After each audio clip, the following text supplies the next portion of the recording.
rumah besar Bapak Ibu ada di sini. Ada di daerah ini. Rumah besar. Dan masing-masing oke.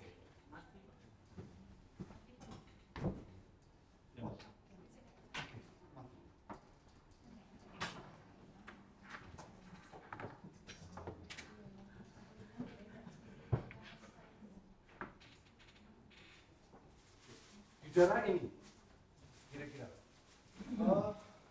pengklasifikasian model ini kan belum lama, baru berapa ratus tahun yang lalu. Padahal kehidupan manusia, pendidikan manusia sudah terjadi semenjak manusia itu ada. Namanya apa? Sebetulnya tidak ada nama. Kita nama ini kan belum lama. Jadi jangan-jangan Bapak Ibu punya nama lain. Tetapi karena kita itu supaya bisa kumpul bersama dalam rumah besar, kita punya terminologi yang sama supaya nyambung. Sebetulnya pengklasifikasi semacam ini sangat sederhana. Manusia itu sangat kompleks. Tetapi karena kita berada dalam rumah besar supaya ada konsensus, ada komunikasi yang lancar, maka kita menggunakan terminologi yang sama, konsensus saja. Jadi baru muncul tahun 1800 di Papua. Padahal manusia pendidikannya sudah ada lama sekali. Namanya apa? Sebetulnya tidak ada nama. Tapi kita harus menamai dalam rangka berinteraksi secara ilmiah dengan dunia lain. Behaviorism itu menekankan kepada perilaku yang berpola yang terjadi karena pengulangan sampai menjadi otomatis. Ini kira-kira. Ciri khasnya itu asumsinya. General laws of learning exist in all. Oke, jadi kehidupan yang tinggi termasuk binatang, termasuk manusia itu mempunyai hukum-hukum yang berlaku umum. Yang kedua adalah bahwa behaviorism itu peduli dengan barang-barang yang teramati. Berarti alat ukurnya adalah pengamatan, dan itu panca indera pasti. Bahwa perilaku itu merupakan hasil dari stimulus dan respon. Kemudian bahwa learning itu adalah mekanik, berulang-ulang, rote learning, itu kira-kira. Itu behaviorism. Kemudian kognitivism, baru tahun 1900, Jean Piaget, ada Noam Chomsky. Noam Chomsky itu kalau orang belajar bahasa tahu itu, Noam Chomsky itu dengan deep structure sama surface structure-nya, okay, bahwa perubahan-perubahan dalam perilaku itu dapat diobservasi dan digunakan sebagai indikator apa yang terjadi dalam otaknya. Jadi yang terjadi dalam otaknya itu teraktualisasi dalam bentuk perilaku yang teramati, kira-kira begitu. Tetapi dari ini ada lagi metacognition. Kalau cognition itu teramati, metacognition itu tidak teramati. Fisika itu teramati, metafisika tak teramati. Tapi barang itu ada. Nah, banyak ilmuwan terlalu arogan dengan punya arogan ilmiah ya, punya arogansi ilmiah bahwa metafisika itu tidak ada. Karena dia mengandalkan pengamatan. Kognisi itu merupakan apa yang terjadi di otak itu teramati. Tapi sebetulnya yang terjadi sebenarnya kan nggak teramati. Dan metakognisi itu sebetulnya yang mendorong terjadinya kognitif. Jadi meta itu di dalam dirinya kita tidak bisa mengamati. Nanti suatu saat ini masuk nanti self-regulated learning, termasuk metacognitive strategies ada di sini di metakognisi. Oke, itu ciri khasnya bahwa manusia itu logis, makhluk logis. Jadi harus logis kalau mengajar itu, kata dia ya. Pengetahuan dan perilaku itu dapat dipelajari pada prinsipnya, dapat dipelajari. Bahwa belajar itu tergantung dari aktivitas mental, termasuk reasoning, pemahaman. Itulah kira-kira C1 sampai C6 itulah ya, kognitif itu yang Anda belajar banyak sekali itu. Learners should have meaningful learning. Jadi belajar itu harus punya makna. Kalau tidak punya makna, membosankan, nggak akan terjadi proses belajar. Kemudian kelas harus menghindari rote learning. Sedangkan behaviorism tadi menyetujui rote learning. Ini menentang. Instruction assessment oke. Pengajaran harus menggunakan sebanyak-banyaknya panca indera. Jadi jangan hanya satu panca indera. Kalau saya ngajar demikian, Bapak Ibu mendengarkan di situ, Bapak Ibu hanya menggunakan panca indera telinga satu. Tapi kalau saya berdiri demikian sudah dua. Kalau saya dengan gaya begini banyak sekali sudah. Jadi semakin banyak panca indera yang Anda pakai untuk mengajar, semakin efektif itu. Kalau mengajar yang menggunakan satu panca indera sangat membosankan. Anda bisa bandingkan pada waktu guru Anda di acara guru SD, SMP dan seterusnya. Kemudian humanisme. Manusia itu pada prinsipnya bagus dan ada semacam bakat dari dalam untuk menjadi lebih bagus. Pada prinsipnya bagus. Jelek itu karena lingkungan. Jadi manusia itu terlahir bagus, menjadi jelek karena lingkungan, karena proses pembelajaran. Jadi jangan-jangan orang yang lahir di hutan itu lebih baik dibandingkan orang yang lahir di kota. Jangan-jangan, ini hanya asumsi saja. Mereka polos-polos saja, mereka makan seadanya, tidak pernah nimbun-nimbun di gudang, tidak pernah nyimpan uang-uang di bank, ya. Polos-polos saja. Dan menjadi rusak itu karena lingkungan katanya. Itu ciri khasnya. Jadi asumsi dari humanisme itu adalah bahwa pendidikan itu fokusnya pada pembelajaran, bukan mengajar. Jadi tugas guru itu sebetulnya tidak mengajar, membuat siswa belajar. Tapi banyak sekali guru datang mengajar. Padahal nggak gitu. Guru datang itu membuat siswa belajar. Kalau nggak belajar berhenti ngajarnya. Jangan sudah membosankan, nggak ada proses belajar, ngomong terus, ngajar terus. Gunanya apa? Orang pembelajaran itu penekanannya pada membuat siswa belajar, bukan mengajar. Tapi banyak guru, dosen yang datang mau mengajar, bukan membuat siswa belajar. Belajar itu adalah how to learn is more important. Jadi belajar bagaimana belajar itu jauh lebih penting dibandingkan belajar itu sendiri. Agak susah. Bagaimana cara Anda belajar jauh lebih penting dibandingkan Anda belajar. Ya, cara Anda belajar itu jauh lebih penting karena setiap orang punya perbedaan. Maka belajarlah cara Anda belajar. Jadi dosen itu atau guru sebagai fasilitator bukan segala-galanya. Selama ini kan guru segala-galanya. Maka saya selalu mengatakan, Anda itu cuma 10% dari dosen. Yang 90% cari sendiri. Saya hanya sebagai fasilitator. Ilmu saya nggak terlalu banyak, tapi Bapak itu bisa lebih banyak nanti. Human beings need, manusia itu membutuhkan situasi yang tidak pressure, tidak membuat tegang. Kalau kelas membuat tegang, nggak ada proses belajar. Manusia belajar yang mereka butuhkan. Kalau Anda tidak butuh saya, ngapain saya datang? Maka saya selalu mengatakan saya datang untuk Anda, bukan Anda datang untuk saya. Ini kira-kira.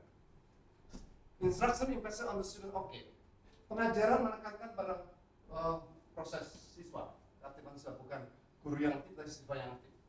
Itu adalah humanisme. Konstruktivisme. Konstruktivisme itu berfokus pada menyiapkan learners untuk solve problems.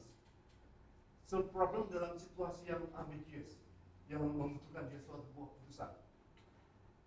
Jadi menekankan pada menyiapkan siswa untuk bisa mengatasi sendiri, solving problem, ya. Jadi bukan dilatih untuk BO, kemudian robot, tapi buat supaya dia bisa menentukan mana yang lebih baik pada waktu situasi membingungkan. Karena hidup itu selalu ada ambiguous situation. Dan dia harus diajar untuk belajar, untuk mengatasi masalah-masalah semacam itu. Asumsinya adalah belajar itu membutuhkan refleksi masa lampau. Jadi bukan kosong mulai, tapi masa lampaunya ditarik agar dia bisa ke depan. Learners construct knowledge by themselves. Jadi siswa itu membuat mengkonsumsi pengetahuan itu beda-beda ya, beda-beda. Tapi guru selama ini ngajarnya sama, dengan cara yang sama, dites dengan cara yang sama, dikasih KKM yang sama. Ini kan melanggar semua. Manusia dianggap seperti sama. Oh enggak, kita terlalu berbeda. Maka cara proses belajar itu pasti berbeda. Human beings learn at their own speed. Bahwa manusia itu belajar dengan kecepatannya masing-masing. Jangan samakan. Tetapi pengajaran di dunia itu selalu menyamakan manusia. Saya pernah menggunakan rumus talenta di papan tulis ini, bahwa mereka itu kecepatannya berbeda, tergantung dari mana dia berawal. Talenta 3, 2, 4, atau 5. Tugas kita itu membuat supaya berproses. Yang 2 menjadi 4, yang 3 sama 6, 8, 10. Maka dalam kasus ini orang yang nilainya 4 sudah sama dengan 10 dong. Tapi kenapa ini tidak lulus? Ini ranking 1. Ini kan sudah mengabaikan kemanusiaan. Seakan manusia itu dilahirkan sama oleh Tuhan. Diukur dengan cara yang sama. Ini kacau sekali. Ini saya bongkar supaya Bapak Ibu. Jadi meaningful learning occurs when Jadi pembelajaran bermakna itu akan terjadi kalau ada interaksi sosial. Learning should be in realistic. Belajar itu harus dimunculkan dalam situasi yang real. Testing should be integrated with the task, not as to end. Jadi ngetes itu selama ini kan kita ngetesnya, belajar kemudian ada tes. Sebetulnya tes itu berproses terus, itu yang namanya authentic assessment. Kita dampingi terus, kita tahu, perkembangannya tinggi nih. Dulu dari 2 menjadi 4. Yang ini dari 5, 10, udah sama, lulus semua. Maka sebetulnya saya setuju kalau pembelajaran sekarang tidak ada kelulusan. Semua lulus. Ya betul lah. Sesuai dengan kemampuannya. Kenapa sekarang kasih standar kelulusan? Seakan-akan manusia harus begini. Di luar ini salah. Enggak, kita terlahir dengan kemampuan yang berbeda. Talenta kita berbeda. Selama mereka sudah berproses, ya sudah, lulus semua. Yang jadi masalah, ada orang yang dia tidak tahu apa-apa, setelah ketemu Bapak Ibu belajar, dia menjadi nilai 4. Ada orang yang sudah cerdas, masuk kelas Bapak Ibu, nilainya hebat sekali. Nah, ini 0, ini 4. Perjuangannya setengah mati orang ini. Ini nggak ada apa-apa, santai-santai. Tapi dia dipuji-puji orang ini. Dan ini dicaci maki. Itulah dunia. Terus gimana, Bro? Itu yang saya bongkar supaya Bapak Ibu menjadi filsuf baru. Jadi jangan ikut-ikutan mengamalkan ilmu. Berarti rumput itu nggak terlalu penting ya, Bro? Proses yang penting. Awas. Saya hanya membongkar logika Bapak Ibu supaya Bapak Ibu menjadi ilmuwan filsuf baru. Rusak dunia kalau ada saya pasti. Saya pernah ikut belajar Prof di kelompok ibu-ibu masak. Nah, tutorialnya bilang begini, ini ada bahan singkong. Bagaimana caranya singkong ini dirubah sesuai dengan peserta yang ada. Ya. Nah, merubahnya itu ya ada yang rasanya jadi seperti rasa keju, seperti yang nggak karu-karuan dan segala macam. Dan tutornya bilang begini sama ya itulah kehidupan, bahwa ini ada bahan yang harus kamu olah. Jadinya apa? Yaitu adalah anugerah yang memang semua harus disyukuri.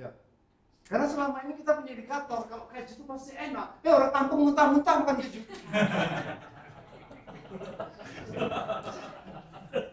Indikatornya berkeju. Ini nilai paling tinggi. Loh, nggak suka kok dia. Maka hati-hati mengevaluasi orang. Ya, paham ya? Ya, silakan. Misalnya Bro ya, kelulusan SMA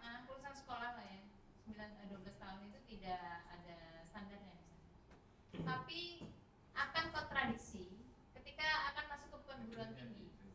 Nah, mau masuk perguruan tinggi aja ada standar nilainya. Oke. Kalau karena ini yang terjadi sekarang. Ya. Di SMA semua lulus ya kan. Udah nggak ngerti lagi nilainya di sekolah ini nilai 90 akan berbeda dengan di sekolah ini nilai 90. Kemudian ketika masuk di perguruan tinggi semua seolah masuk di dunia baru. Oke. Nah itu Salahkan perguruan tinggi. akan Gini loh. merusak ini. Itu sama dengan kita belajar bahasa Inggris, ngajar TOEFL. Loh, bahasa Inggris dalam rangka supaya nilai tinggi, padahal TOEFL itu tidak valid. Jadi orang belajar berorientasi pada tes. Orientasinya kepada tes yang disono, bukan dari sini dia belajar. Bukan dunia. Ini saya nggak akan memberi solusi, saya hanya membuka Bapak Ibu menjadi filsufat. Ya paham ya? Oke. Oke, nanti Bapak Ibu akan menata ulang menjadi bijak. Bijak itu berarti sufi berarti filsuf. Jadi bukan menghafalkan teori-teori orang menurut si A, menurut si B, enggak gitu. Enggak gitu. Ya, silakan. Terima kasih Pak. Yang mau saya tanyakan ini Pak tentang gimana menjebak sistem itu sendiri Pak. Selama ini kan kebanyakan guru itu hanya memberi obat tapi lupa menyembuhkan Pak. Oke. Sembuh sendiri. Saya datang kemari sedang mengubah dunia menjadi dunia baru. Minimal 20 orang ini akan berbicara lain nanti di sana. Walaupun saya sebutin pasir pada guru, saya akan mencoba mengenai pasir di lingkungan saya dan dia akan tersebar kemana setelah saya tidak ada dan dia akan berkembang pelan-pelan. Kecil kita harus berbuat sesuatu. Saya sedang mengubah dunia menjadi dunia baru dengan gaya saya ya. Paham ya? Satu lagi Pak. Ya. Kenapa selama ini kalau kita itu acuannya teori-teori lama Pak? Ya, karena kita sudah, sorry ya, saya agak kasar ngomongnya. Kita dunia itu kalau tidak ke barat-baratan ke arah-arapan. Sudah itu, mana Indonesianya, mana timurnya, dan saya sedang berbicara menggunakan ilmu timur. Berarti kalau menggunakan teori Prof boleh. Tapi saya nggak punya bukunya loh, ya. Awas ya. Saya di timur dibandingkan orang timur, dan orang timur sendiri sudah tidak tahu ilmu timurnya. Saya sudah menurunkan ilmu timur yang sudah terpendam dan orang tidak lihat lagi. Izin Prof, ada dua poin yang ingin saya sampaikan. Yang pertama, ini statement Prof dari awal tadi membuat saya sadar atau jadi malah saya jadi sombong juga nih Prof. Karena saya berpikir kok tanda-tanda kefilsufan saya udah ada gitu. Udah jadi berhasil itu udah. Jadi boleh ya saya sombong ya? Oke, boleh. Jadi gini Prof, waktu S1 saya belum menangkap tadi poin Prof yang soal humanisme, soal assessment tadi. Iya. Tapi ternyata di luar teori itu saya menemukan justru hanya fenomena yang saya lihat, fenomena kemanusiaan. Saya melihat kenapa selalu saya dalam kontrak kuliah saya bilang saya fokus di mayoritas mata kuliah di speaking. Speaking itu saya tidak lihat kamu sekarang sudah bisa apa. Ya. Kamu 0 sekarang, 3 kamu akan sama nilaimu A. Ya. Saya pastikan itu.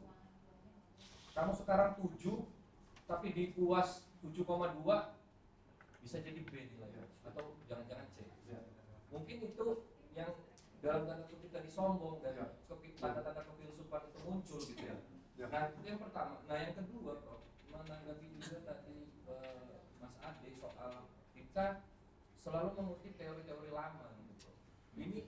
Ini ada dua sisi mata uang yang mau saya tanya ini. Ya. Yang pertama, apakah itu bukti ketawaduan kita Prof? Karena kita juga balik lagi tadi interaksi sosial. Ya. Dalam hal citasi kita butuh pendapat orang. Ya. Di sisi lain, Ya. paradoksnya adalah apakah kita punya keterbatasan untuk tidak mentawadukan diri kita nih loh teori gua gitu. Itu yang diharapkan Bapak Ibu kumpul di sini nanti keluar dari sini punya teori gua. Nanti dikatakan ini teori gua. bukan hanya mengaplikasikan sebuah model, oh terbukti efektif. Mana teori lu? Paham ya? Yang datang kemarin sudah mengatakan saya mau mengembangkan ini Pak, masuk uji efektivitas. Itu nggak ada teori. Teori lu mana? Ini teori gua, baru Bapak Ibu ada S3 begini. Kira-kira gitu ya? Agak ekstrim saya mana sih supaya Bapak Ibu. Oke. Sampingnya ini. Izin Prof, tadi menarik sekali ada teori gua gitu Prof ya maksudnya. Nah maksudnya itu muncullah teori untuk kita ngebuat teori tersebut itu mengambil dari teori terus kita kembangkan atau seperti apa Prof yang supaya bisa jadi ini teori saya supaya bisa nanti di-share ke orang-orang gitu Prof. Saya siap setelah ini. Ya, Tunda ya? Iya Prof. Saya janji ada beberapa tunda, nanti hari ini. Berarti saya. Fenomena V-class atau learning management system, Prof. Jadi menurut Prof itu kesenangan gurunya atau tadi yang dibilang guru sebagai center atau muridnya, menurut Prof gimana? Terus nilai. Kalau saya dulu S1 seneng banget dapat nilai A apa-apa, tapi di skillnya nggak bisa saya keluarkan gitu. Saya baru sadar ketika Google merekrut orang berdasarkan skill, nggak butuh itu namanya transkrip, IPK nggak butuh gitu. Misalkan sama Mbak Nur, saya dapat B, Mbak Nur dapat A, saya lebih baik dapat B tapi menguasai gitu. Nah, menurut Prof gimana? Sedangkan Indonesia atau kita saja masih senang dengan nilai, angka gitu. Itu tren. Saya tidak mengatakan tren itu baik ya. Itu tren bahwa itu IPK ditanya-tanya terus. Setelah saya selesai dari sarjana nggak ada yang bertanya Bapak IPK-nya berapa ya? Nggak ada loh. Padahal IPK saya kecil loh. Berapa? 3,07 atau berapa?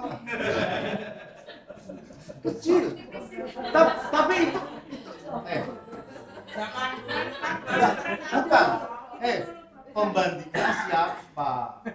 Statistik nanti pakai distribusi normal ya. Belajar distribusi normal 3,0 itu posisinya di mana? Di standar deviasi minus atau plus itu akan oke. Nanti suatu saat Pak Abi akan bicara ini.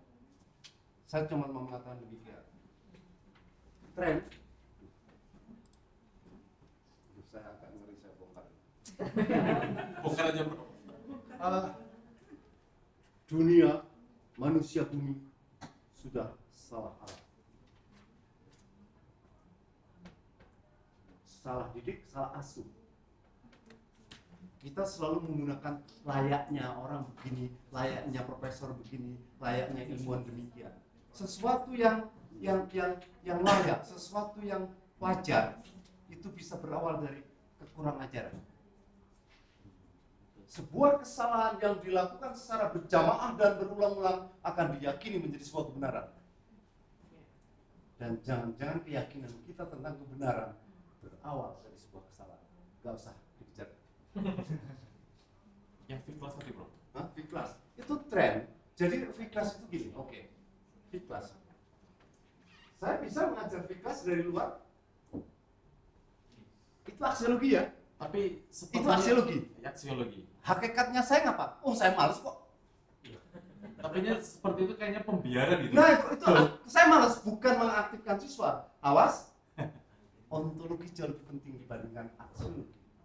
Syariat tidak ada gunanya tanpa tahu hakikat. Syariat tanpa hakikat Anda cuma termasuk manusia yang merugi. Awas, jangan Yesus keluar. Anda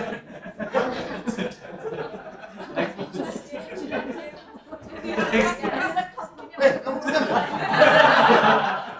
gak mau Bro. Syariat manusia bumi yang sangat yakin atas keimanannya tanpa hakikat itu adalah kelompok-kelompok manusia yang merugi.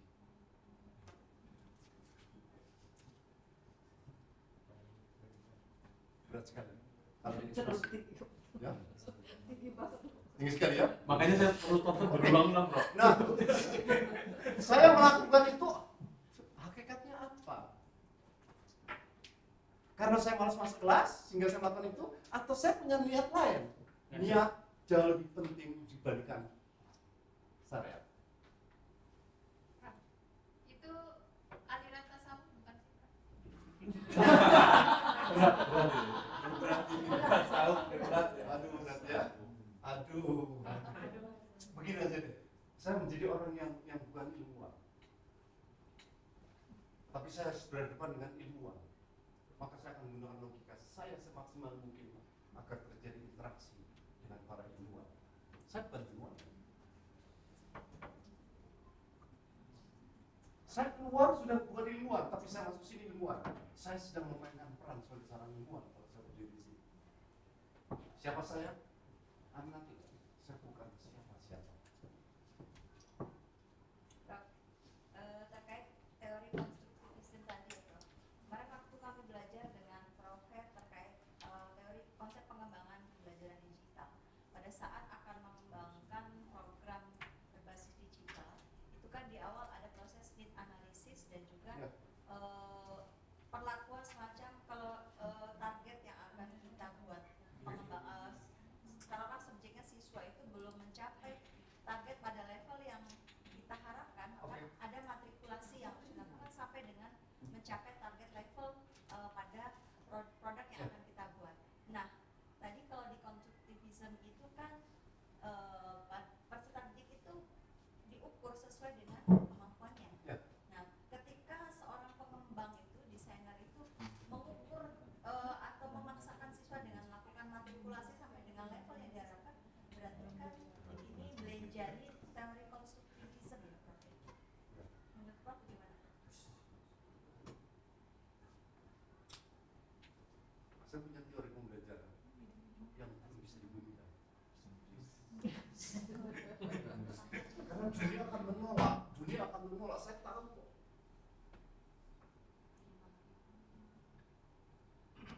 Belum waktunya. Minimal bapak saya sudah ngomong bapak itu. Jadi saya tidak bisa mengatakan benar dan salah ya. Karena benar dan salah itu relatif ternyata. Hah? Selama ini manusia dengan gampang mengatakan salah, benar. Oh relatif.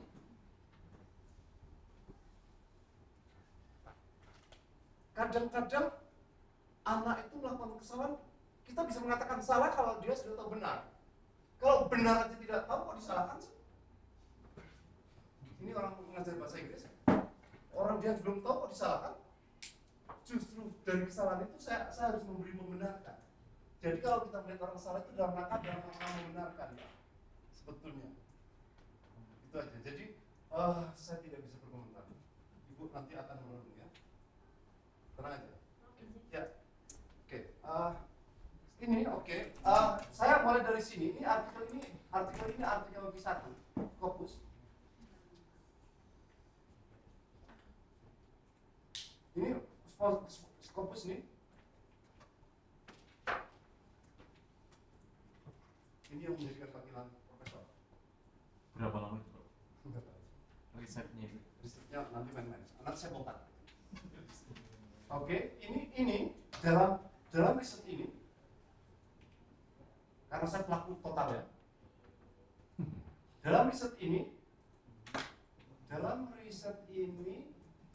saya berhipotesa, saya berasumsi. Seperti pertanyaan tadi, ada yang mengatakan bahasanya bagaimana siapa tadi ngomong apa? Menjebak sistem. Gimana? Menjebak sistem. Enggak, satu lagi tadi ya, dia mengatakan membumbumikan tadi siapa ya? Oke ya. Oke, ini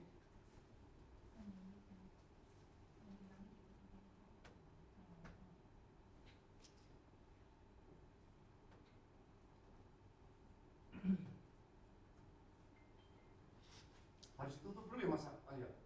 Untuk apa tuh, Bro? Mau saya buka ini kok nggak bisa ini? Apa yang start terbuka?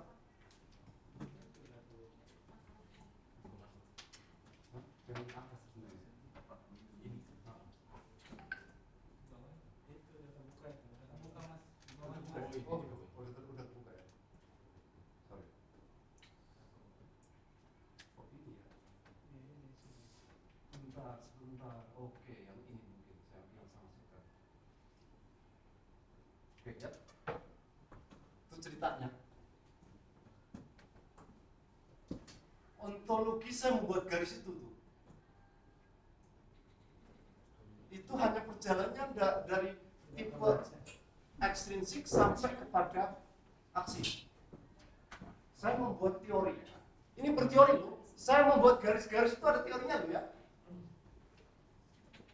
Panah itu ada teorinya, ada dasar teori, bukan sekedar mana ya. Ini ada teorinya. Teorinya nanti artikel itu yang akan mengatakan. Mengapa saya buat garis dari ekstrinsik dengan intrinsik, motivation, ini lari ke sana, itu ada teori semua. Coba bayangkan dari tipe motivasi sampai kepada perilaku, sampai motivasi yang muncul ada berapa proses. Itu teori yang saya bongkar. Nah, setelah saya ukur, ini saya ukur ya. Jadilah angka ini. Lihat, ada yang mati. Ada garis yang hilang. Ada yang garis hilang karena data tidak mengatakan itu. Jadi saya cuma mengatakan, saya menggambar ini ontologi namanya, di langit. Saya turunkan.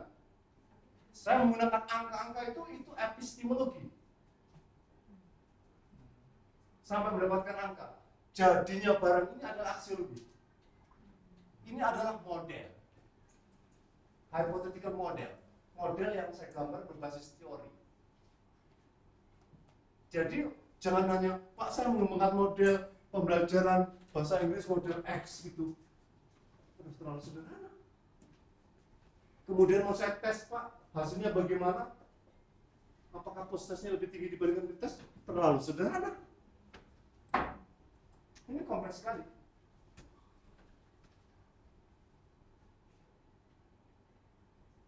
Paham? Oke. Sekarang kita lihat. Saya tunggu dulu. Yang artikel tadi, artikel ini lihat.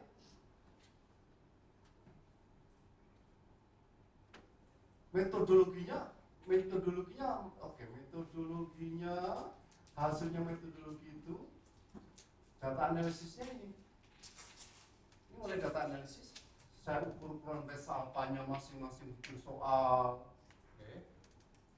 kemudian saya ukur validitasnya dari item, validitasnya itu hasilnya, dari itu, kemudian saya ukur itu skalanya, normality dari variabel, ya. Kemudian saya ukur lagi itu signifikansinya, jadilah gambar yang di bawah tadi. Ini artikel loh, bukan disertasi. Hanya sebuah artikel. Padahal artikel itu hanya sebagian dari hal dalam sebuah ilmu. Sedangkan Anda disuruh membuat bidang ilmu. Sudah mulai kebongkar ya, nanti pelan-pelan.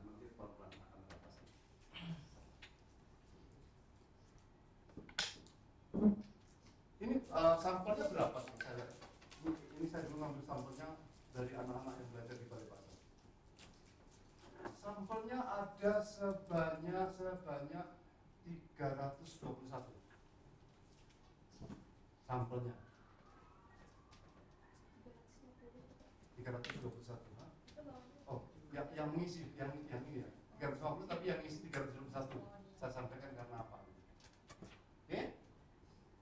Sudah terjawab ya? Ontologi sampai kepada aksiologi melalui epistemologi. Prof, izin. Tadi sampai akhirnya ketemu motivated behavior itu, apakah sebelumnya itu sudah ada asumsi atau gambaran? Ya itu asumsinya gambar tadi, itu asumsi semua itu. Sampai akhirnya muncul motivated behavior. Itu ada teorinya. Oke. Ini kan berhipotesa ini. Gambar ini berhipotesa saya. Mengapa saya berhipotesa? Karena saya berbasis teori. Ini teori yang di atas ini teorinya yang mengatakan. Jadi nggak bisa kita membuat model tanpa teori.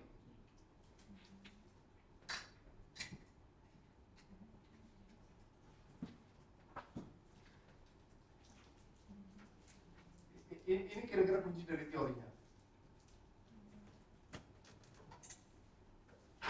Dan saya ukur itu masing-masing itu.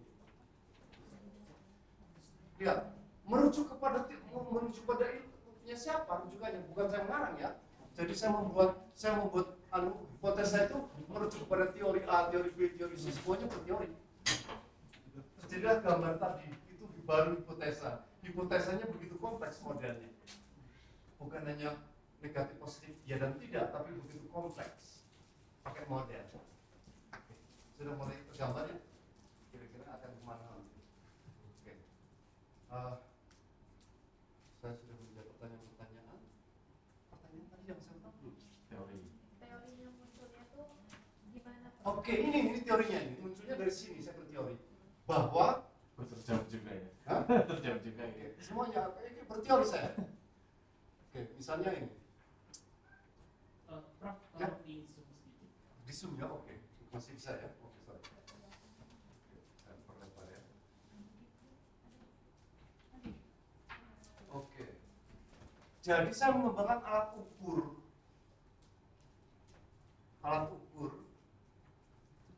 yang seadaptif dari siapa. Kemudian ini. Jadi saya katakan bahwa one part consists of item for extrinsic and intrinsic. Saya bilang itu ya.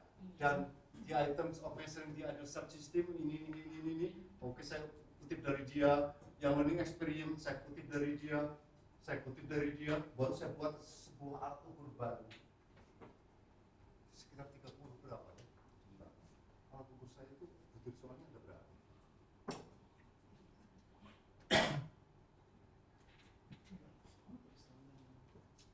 Kalau mau berminat nanti saya kirim. Alat ukur saya ini alat ukur yang saya kembangkan nih. Sebanyak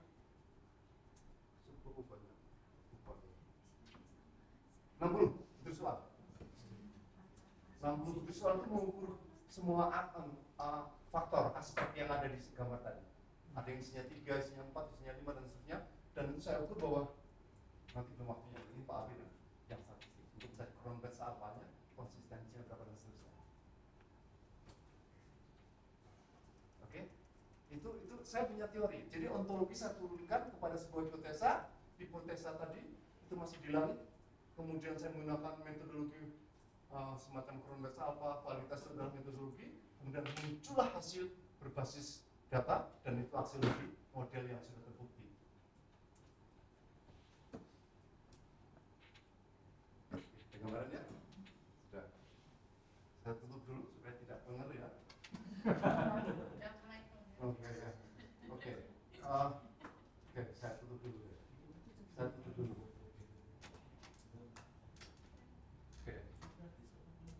Ada yang mau oke. Terus mau tanya apa? Setelah saya ngomong demikian, ada yang mau bertanya, menceritakan saya apa dulu?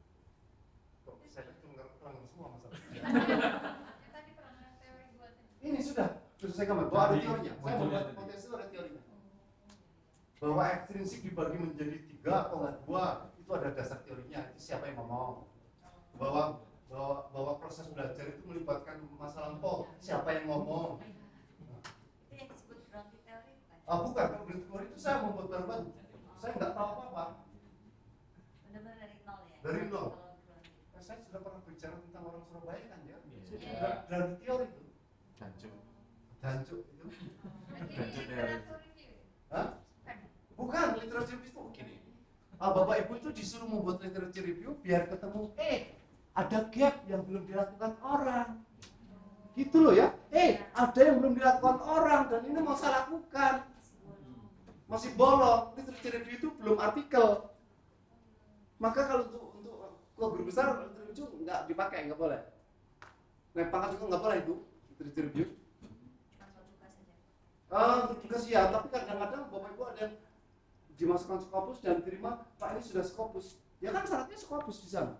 Iya. Bukan literature review atau bukan, tinggal apa boleh buat. Nanti kalau di sana sudah dikatakan harus penelitian, lain lagi ceritanya. Di sana hanya artikel Scopus saja, maka Bapak bisa berlindung di sini. Ini Scopus Pak. Oke, masih ada lagi yang lain?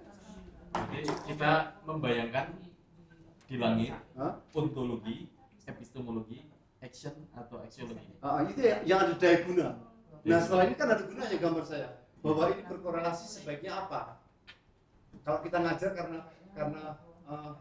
katakanlah orang berbuat sesuatu itu karena pengaruh motivasi, lalu kita harus berbuat apa? Oh, berarti kita harus memotivasi orang. Ada unsur kegunaannya. Penjelasan ontologi, epistemologi dan aksiologi itu versi saya ya, sangat saya sederhanakan ya, saya sederhanakan. Kalau dosen yang lain pasti akan lebih ilmiah, lebih kompleks ya. Saya akan menggunakan yang sangat sederhana sekali. Menarik angka tadi, Bro. Berarti dari langit dulu terus Ya, saya korelasikan. Itu pakai korelasi itu. Saya pakai korelasi sederhana, hanya dua variabel saya korelasikan. Aslinya kan pakai SEM, pakai Amos, waduh, itu lebih kompleks. Itu harus belajar aplikasinya saya. Sini hanya aplikasi sederhana aja. Ada korelasi nggak ini dengan ini dan seterusnya dan seterusnya. Korelasi sederhana ya. Kalau untuk disertasi, Bro, apa namanya novelnya kan tadi? Kalau ini kan, oke, saya kan mengatakan bahwa novelty itu bisa pada artikel, bisa pada disertasi. Kalau artikel itu satu hal dalam bidang ilmu, ini baru satu hal bidang ilmu. Sedangkan Bapak Ibu akan diminta disertasi satu bidang ilmu. Jadi tampaknya Bapak Ibu nanti bicara tentang humanism, kognitivism, konstruktivism itu. Karena ini kan hanya motivasi kecil. Motivasi bagian dari teori tadi, kira-kira gitu. Masih ada lagi? Saya, Bro. Ya. Saya bicara lain, Bro. Oke. Daripada saya pusingan, Bro. Yang pertama menurut saya begini, Bro. Kebenaran itu kan sekarang sudah tidak berlaku fakta ya. Karena kebenaran itu berdasarkan persepsi. Ya. Satu itu. Kemudian yang kedua, topik lain, saya pernah bicara, saya pernah nulis, dan tulisan saya itu banyak kritiknya. Saya respon Mas Amrul tadi bahwa sekarang ini yang terjadi adalah inflasi IPK, Bro. Ya, kenapa? Ketika kita tahun 2000 IPK 3, sekian itu mahal nilainya. Tapi sekarang 4 itu biasa aja. Nah, menurut saya dengan adanya inflasi IPK itu, yang pertama sekarang sudah kita kehilangan daya beda. Mana yang paham dan mana yang tidak. Yang kedua, sepertinya orientasi belajar itu sudah mulai bergeser. Meminta nilai dengan pemahaman itu beda. Yang ketiga, sepertinya menurut saya, Prof, kita mengejar angka dan kertas, tetapi kita tidak menghadapi dunia nyata, kita balik kadang-kadang begitu. Nah, saya kira itu, Prof. Jadi ke depan kritik untuk perguruan tinggi sepertinya kembali ke kompetensi. Kompetensi itu kepentingan. Itu responnya, Prof. Saya memang takut kalau bicara sesuatu. Begini sih. Saya itu termasuk yang tidak perasan hidup di bumi. Karena ini bukan bumi yang ingin saya lihat. Ada dua alternatif. Saya tinggalkan bumi sesegera mungkin atau saya ubah sebisa-bisa saya. Dan saya mengambil alternatif yang kedua. Hari ini saya sedang mengubah manusia 20. Anda rusak gara-gara saya. Itu alternatif saya. Kenapa? Saya melihat sesuatu yang harusnya nggak begini loh, bumi. Kita sudah kapitalis, sudah materialistis, sudah semuanya sudah rusak sehingga hakikat kemanusiaan agak ngeri kalimat saya. Hakikat penciptaan manusia sudah hilang. Manusia sudah diukur dengan materi, diukur dengan IPK, diukur dengan jabatan. Ngeri sekali kemanusiaan.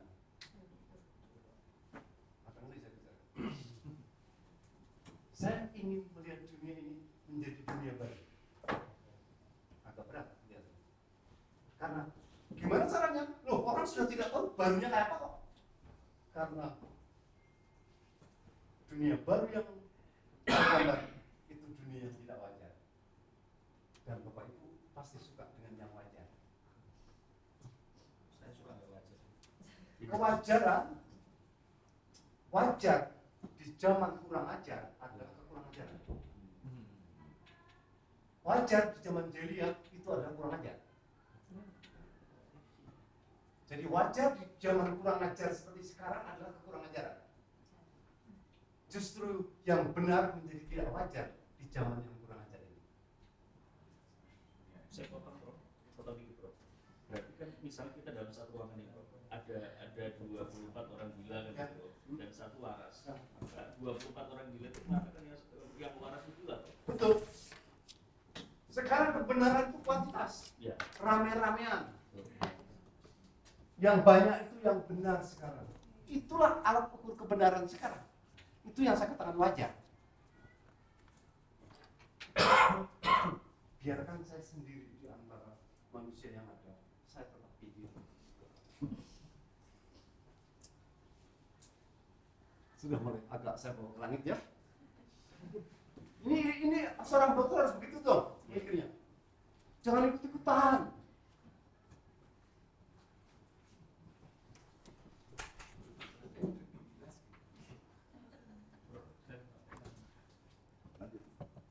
Salaman dulu. Salaman aja.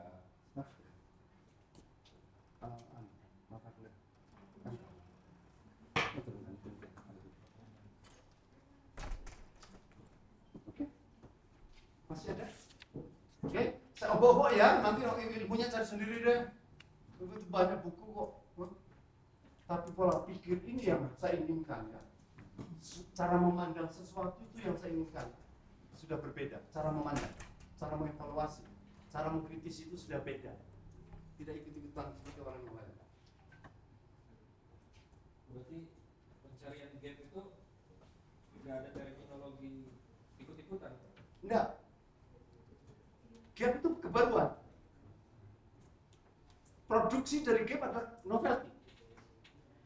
Maka gap itu adalah nggak ikut-ikutan, pasti baru-baru. Karena temuannya adalah kebaruan. Tapi prosesnya kan berdasarkan. Karena prosesnya epistemologi ada standar. Epistemologi punya standar ilmiah. Dunia ilmiah itu ada standar. Itu epistemologi. Kita nggak boleh berdebat kalau itu.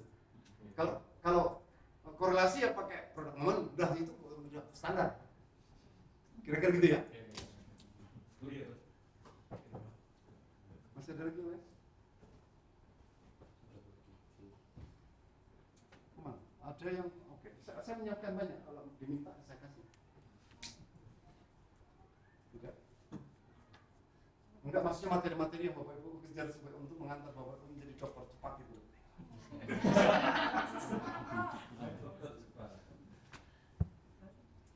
Gimana? Sudah agak. Oke, sorry ya Bapak Ibu, saya bawa ke langit tadi. Tidak agak limbung ya. Iya. Ya agak. Dan saya harus bertanggung jawab untuk membunyikan tadi. Ini limbung banget ini. Kenapa? Limbung banget. Kenapa? Limbung, Prof. Gimana? Bisa ceritakan Prof, proses Prof tadi dari awal dari penemuan masalah sampai ke Iya. model itu. Sebetulnya oke, saya kirim aja artikelnya. Tolong dibuatkan WA grup ya. Kontak dulu ya. Udah, Bro. Saya sudah diundang. Ada. Oke, nanti saya kirim. Udah di Ini bahkan banyak banget. Oke.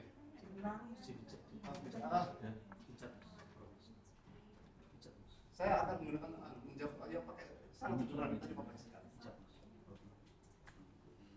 Apa ya? Oke, saya gunakan sederhana. Oke.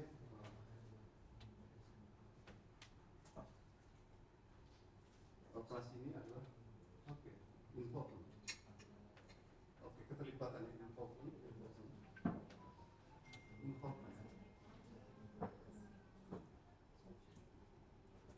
Oke.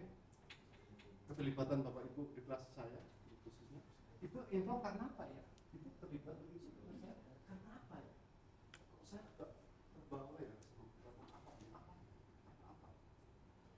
Menarik tuh. Apa? Butuh. Oke. Kebutuhan ya. Ini, ya.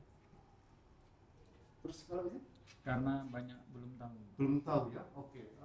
Kebaruan apa namanya? Info ya, info baru ya. Info baru ya. Info baru ya. Apalagi? Ketertarikan, tertarik. Interesting. Hah? Apanya ya? Interestnya apanya? Bapak menarik apanya?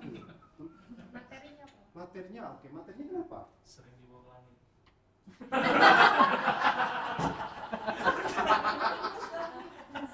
Oke. Oke.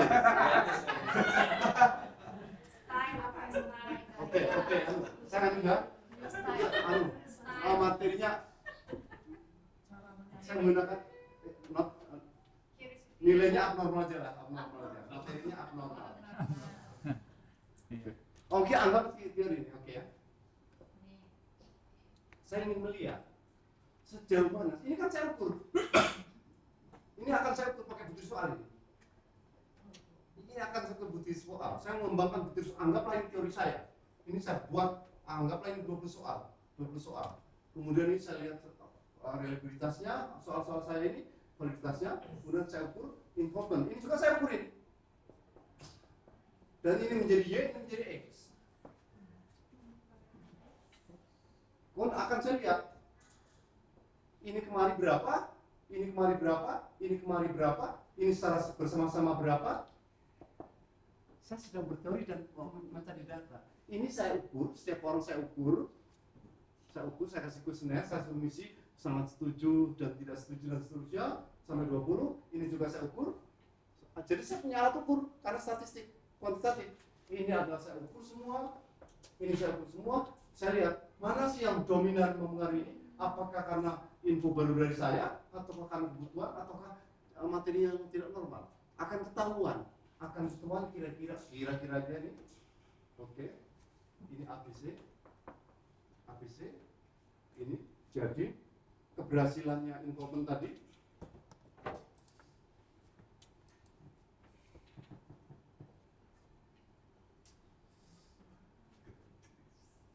Ya. Yang ini adalah A, ini adalah B, ini adalah C.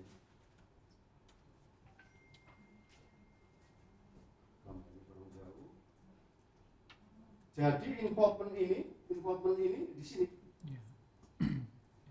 Involvement ini dipengaruhi, anggaplah yang yang ini 20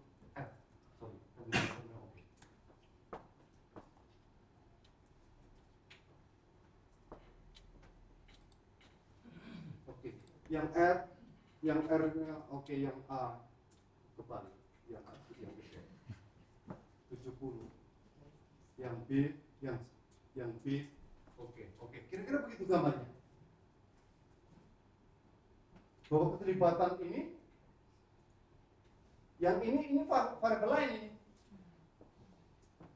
Variabel ini dipengaruhi. Jadi keterlibatan Bapak Ibu bukan 100% mengenai ini, ternyata hanya sekian persen.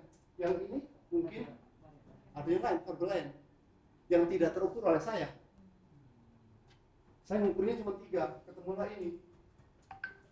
Numpuk gara-gara ini kan linear nih, ini kan linear. Tapi kalau setelah saya tumpuk pakai regresi, multiple regression, numpuk begini. Oke, ini catanya Pak Apil. Data saya. Ini regresi multiple ya. Nyambung ya kira-kira? Nyambung ya? Oke. Ini sepintas saja. Nggak perlu saya perdalam. Nanti suatu saat kalau perlu materi yang berikan kuantitatif, kalau ada waktu nanti saya juga membantu Pak Adi. Oke. Ya silakan. Saya berencana membuat artikel. Kira-kira Prof mau nggak membimbing saya? Saya terus terangkan ini, tadi baru ngobrol-ngobrol, terpikirkan membuat artikel tentang kita ini kan ada kebijakan baru ya, pemerintah baru ini yang menghabiskan banyak sekali dana, anggaran APBN yaitu MBG. Saya mau meneliti apakah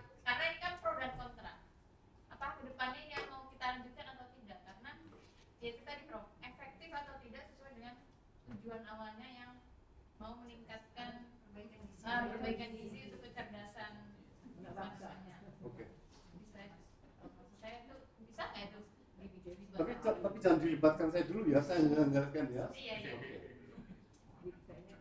Pemenuhan gizi tidak bisa terukur, jangan diukur. Paling yang diukur kepuasan konsumen. Itu siswa. Ada yang keracunan. Ini ada ukuran, bisa diukur kepuasan itu pakai artikel. Kepuasan. Terus di sini ada jenis makanan, ketepatan waktu, kemudian jenis makanan, kenikmatan. Oke, kita ukur ini juga pakai alat ukur ini. Alat ukur ini baru kita korelasikan. Ini X, ini Y, ketemu.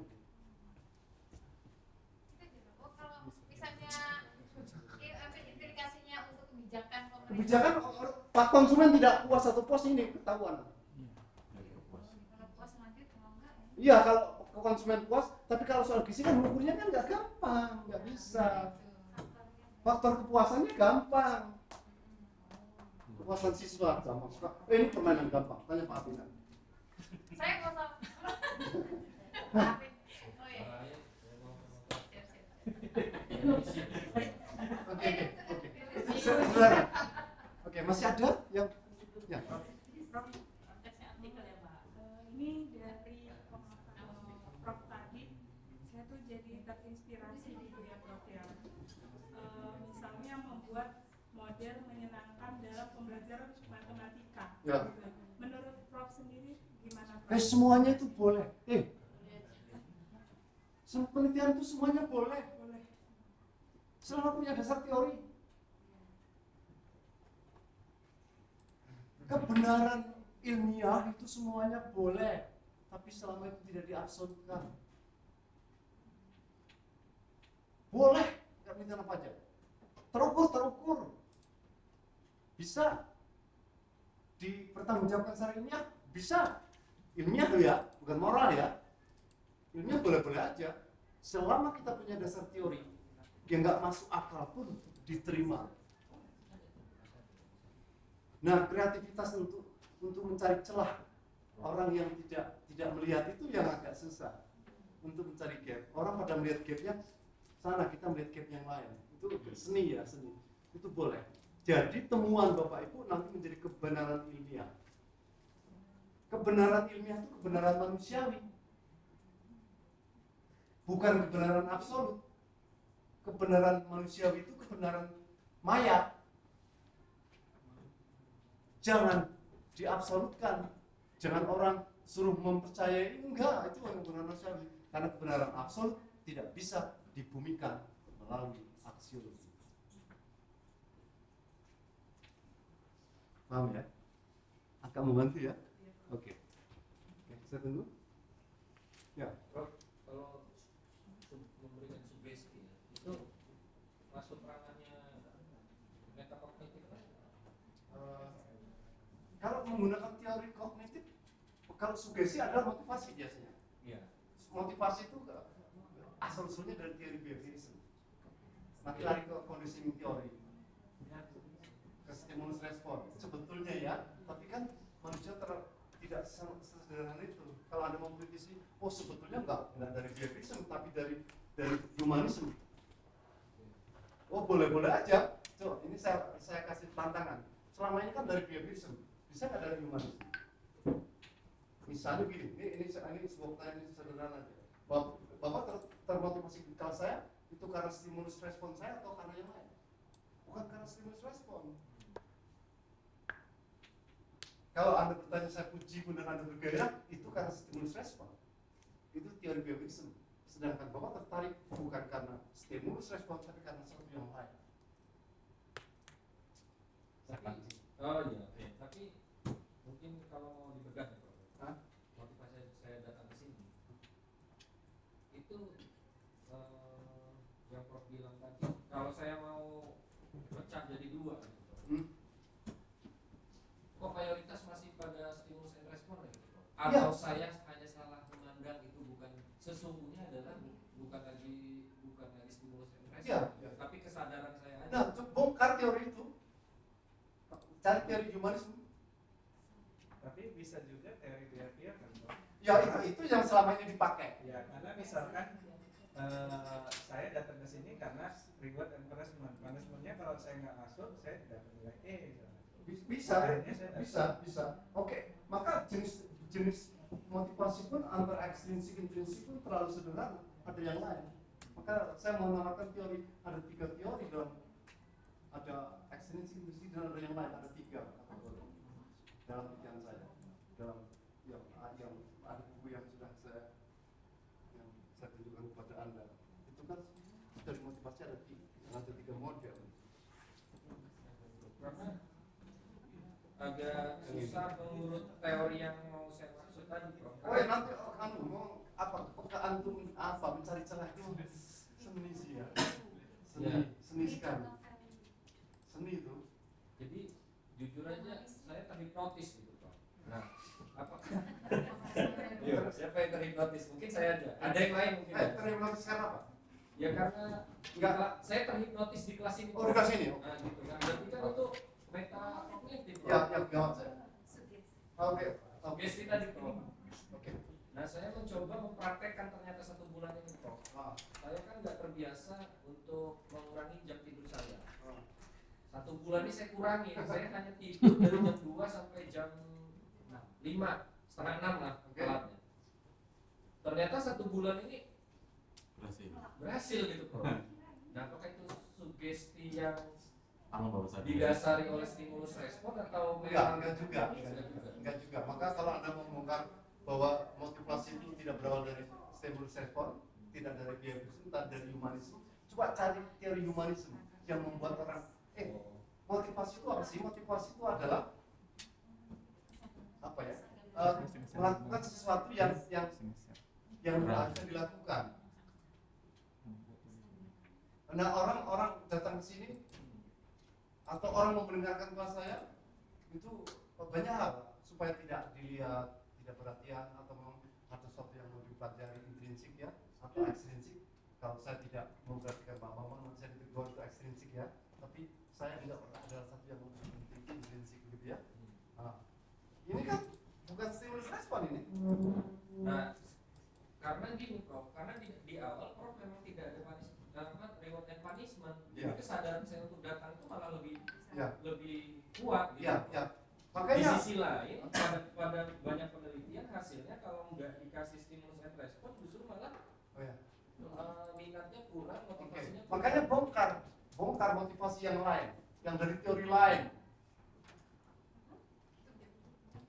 Itu panjang ceritanya. Buatlah semua orang berbuat motivasi dari teori lain, bukan dari behaviorisme, mungkin dari humanisme. Kalau kemanusiaan yang tersentuh, misalnya begitu ya. Tidak salah ada yang perlu buku ya. Tadi di mobil saya. Saya bagikan. Gini. Buku itu saya dari Grainu. Ini bisa suara. Karena di Shopee itu murah sekali karena itu dijual. Itu hasilnya 126 tapi bayar 100 dan tidak wajib bayar. Artinya apa? Enggak gini, artinya jangan dicatat. Ya. Saya selalu membiasakan jangan dicatat siapa yang bayar dan yang tidak. Hah? Gitu ya, maaf ya. Dan yang saya berikan kalau nggak penting ya nggak apa-apa. Kalau nggak bayar nggak apa-apa juga. Tapi jangan dicatat yang tidak bayar. Gitu ya.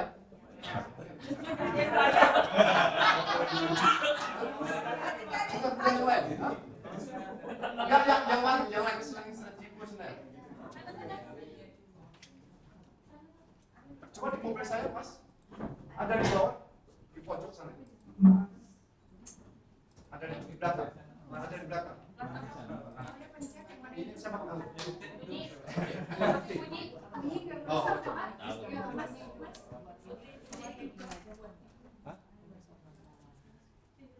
Oke, ya. Supaya Bapak belajar ilmu ya gitu ya. Oke. Saya mengatakan saya tidak akan melihat siapa yang bayar tidak.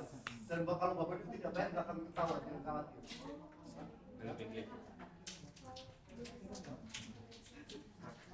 Saya selalu mendidik saya begitu, anak murid saya satu selalu mau begitu.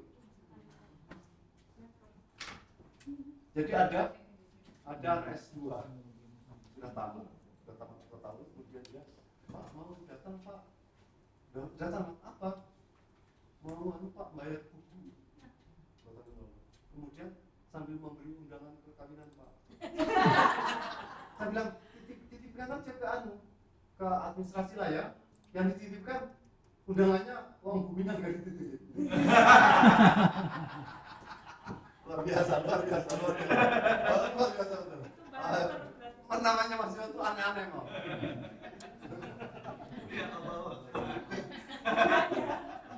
Saya itu biasa yang ada yang satu kelas nggak bayar. Mungkin nitip tempat cuma yang tempat nitipnya nggak amanah. Tapi saya tahu ini dijamin aman. Oke, gitu aja. Oke, masih ada. Saya datang untuk Bapak Ibu ya, silakan kejar sampai Bapak Ibu tercerahkan.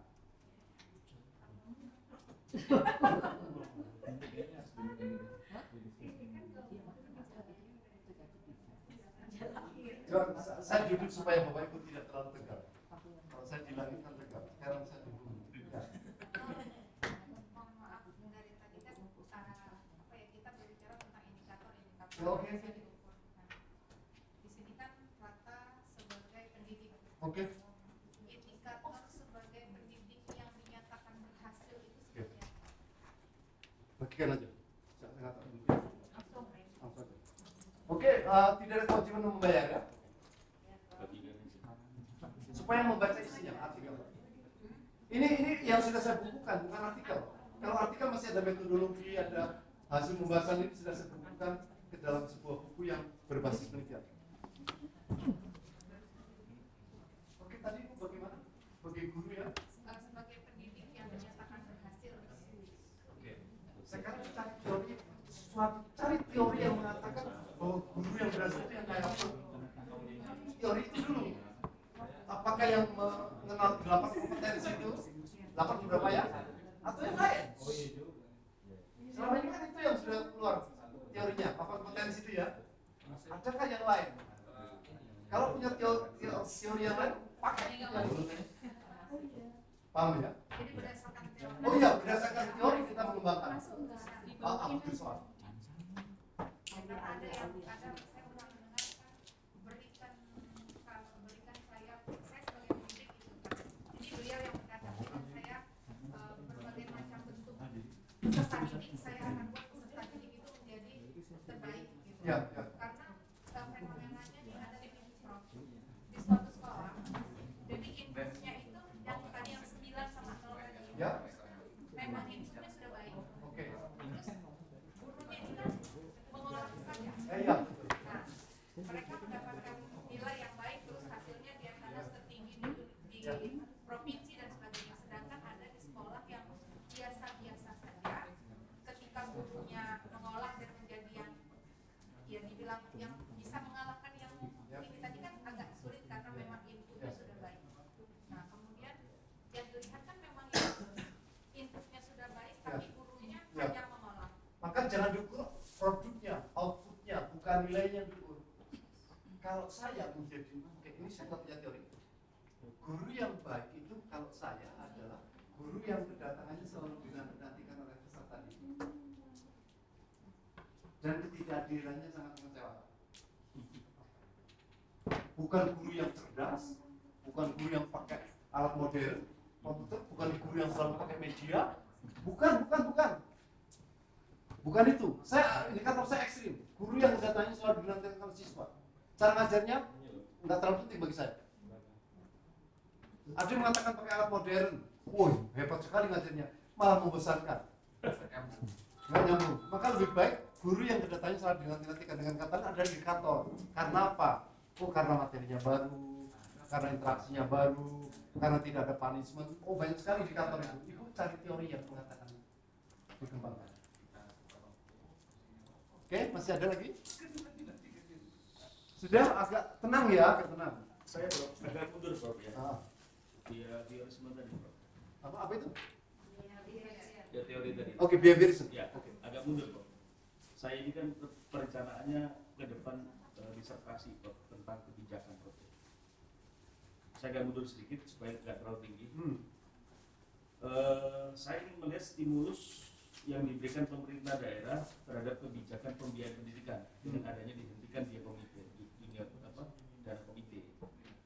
Itu kan berdampak kepada saya akan melihat responnya kepala sekolah seperti apa, kemudian orang tua perilakunya seperti apa terhadap pembayaran itu, atau terjadi beban atau malah meringankan. Nah kemudian saya akan melihat levelnya di dinas pendidikan ini memberikan penguatan, apa pelemahan, apa subsidi atau bantuan, apa berupa sanksi, kira-kira gitu Bro. Nah bagaimana respon Bro? Semua itu harus ada alat ukurnya. Ya. Katakanlah orang tua tadi Ya. harus diukur. Ada indikatornya, karena ini statistik ya. Ya. Harus ada indikatornya. Pakai skala Likert mungkin. Kalau guru kemudian besar uang itu harus ada alat ukurnya semua. Jadi setiap ada kata variabel atau komponen itu harus terukur. Terukur yang paling gampang pakai skala Likert, pakai ordinal, karena kita tidak selalu bisa interval.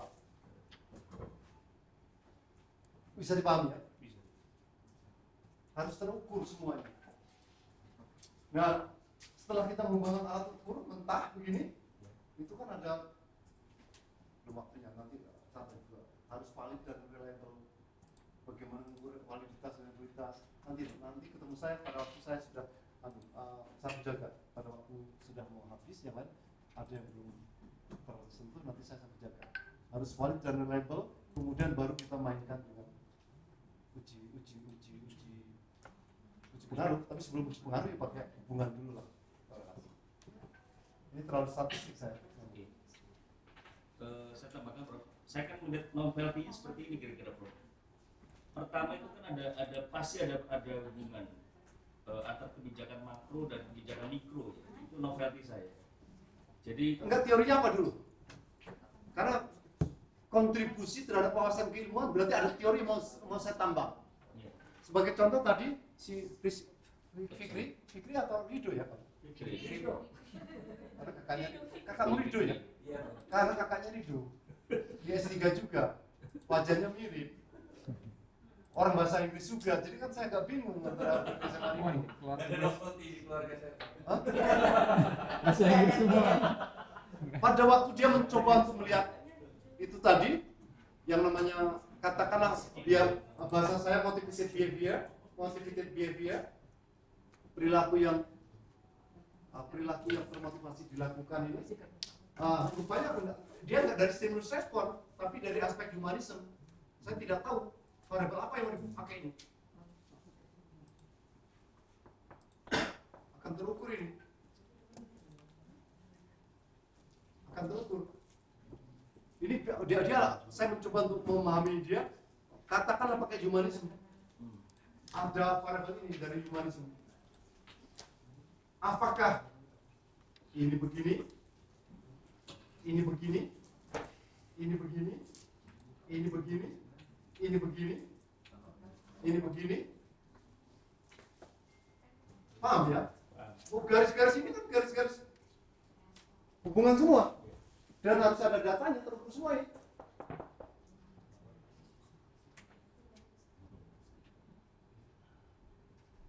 Kira-kira begitu.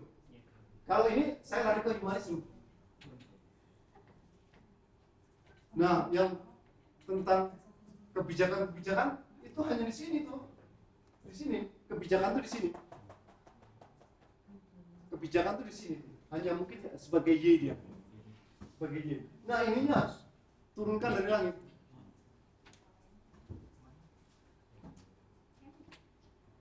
Ada gambaran sedikit ya?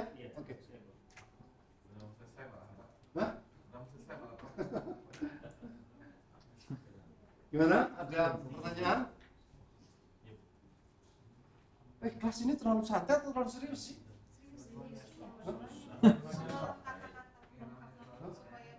Enggak, maksudnya ini kan termasuk kalau saya lewat kan berkali-kali lewat kelasnya kan tenang sekali kalau saya lewat. Kalau saya nggak belajar itu kan? Gantung siapa yang di depan, Prof? Oh, bagus sekali, tenang nggak ada suara itu. Kelas saya ramai sekali ketawa.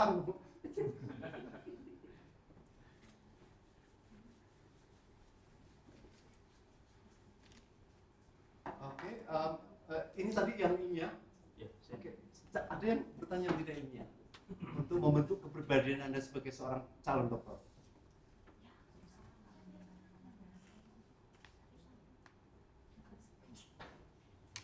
Yang tidak ilmiah ya?